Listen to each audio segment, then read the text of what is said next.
In 1524, the Italian explorer Giovanni da Verrazzano sailed into New York Harbor. A bevy of Lenape Indians dressed in colorful feathers came out in small boats to greet him.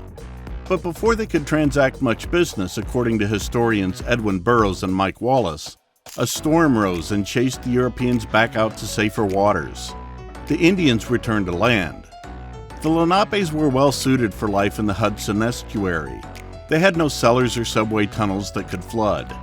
If their footpaths became wet, they would dry out in the sun. Not so for the Europeans who came next. They filled in land that was once water at the same time that the ocean's height had risen by a foot in the last century alone. They replaced trees with asphalt that traps heat and releases it slowly, turning heat waves into deadly all-night affairs. What do you think? Has this condition continued to worsen? Well, now we'll talk about that. You're in the right place. Welcome to the Future Lore Channel. Will climate change destroy New York City by 2050? These changes in the city's climate are only going to accelerate.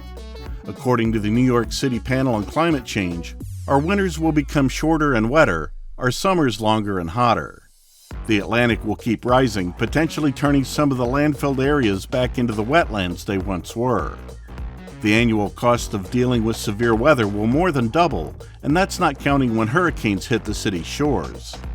In short, climate change is going to impact every single New Yorker in lots of different ways. We chose the year 2050 for a reason. It's far enough away so that we can demonstrate dramatic changes in the climate, and yet near enough that many people alive today will still be living in the city. But make no mistake, climate change will continue to affect the city after that year as well, even if society takes drastic action today to curb greenhouse gas emissions. By 2050, we'll all be older, of course. The number of elderly will have grown tremendously by then. Cornell University researchers estimate nearly 1.5 million New Yorkers will be 65 or older. And heat and heat waves are particularly dangerous for old people. Their health is frail. They live alone. They may be forgetful. According to a researcher at Columbia University's Mailman School of Public Health, between 1,200 and 1,500 people will likely die each summer from the heat on average, unless adaptive efforts are made, such as increasing the use of air conditioners and improving the alert system. That's 4 to 5 times as many as dying on average each summer now. Sea level rise is yet another example of how ill-suited the city's built environment has become to a changing climate. New York's early inhabitants settled on the waterfront, while developers in the 19th century founded cemeteries in some of the highest reaches of the city. Greenwood, Cypress Hills, and Maple Grove are all situated along the Terminal Moraine, a ridge running through Brooklyn and Queens left behind by glaciers thousands of years ago. It made sense to develop the city that way at the time. Who had heard about sea level rise back then? But now, says Klaus Jacob, a geophysicist at Columbia who also serves on the Climate Change Panel, it is clear that the city is built upside down. The irony is that New Yorkers are still doing that. Census records show low-elevation neighborhoods are gaining while some high-elevation areas are losing people. Bloomberg-era rezonings could add about 40,000 more people to the 100-year floodplain by opening up former industrial areas along the waterfront like Greenpoint, Williamsburg, to residential development. To help make sure the new residents are safe, the City Council passed a law last year that would require the first habitable floors of new residential buildings to be built 2 feet above the expected 100-year flood level. Scientists have projected that by the year 2100, sea levels along the city's coastlines could be 18 to 50 inches higher than today.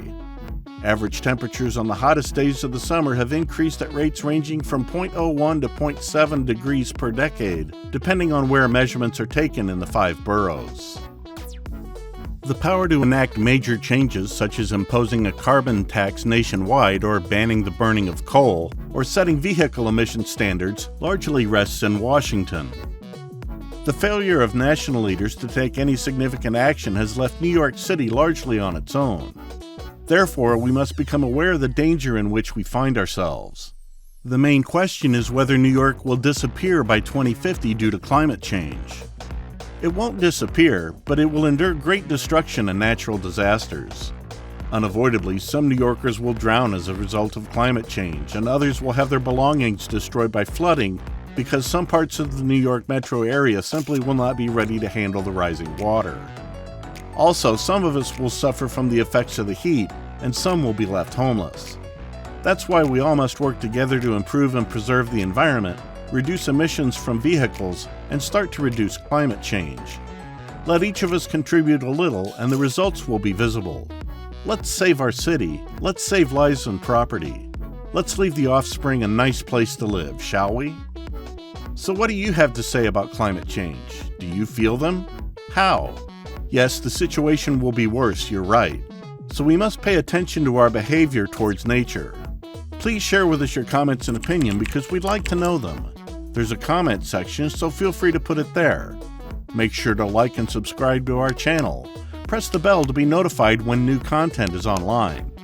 That's it for today. Hope you enjoyed the video. Thanks for watching, and see you again soon.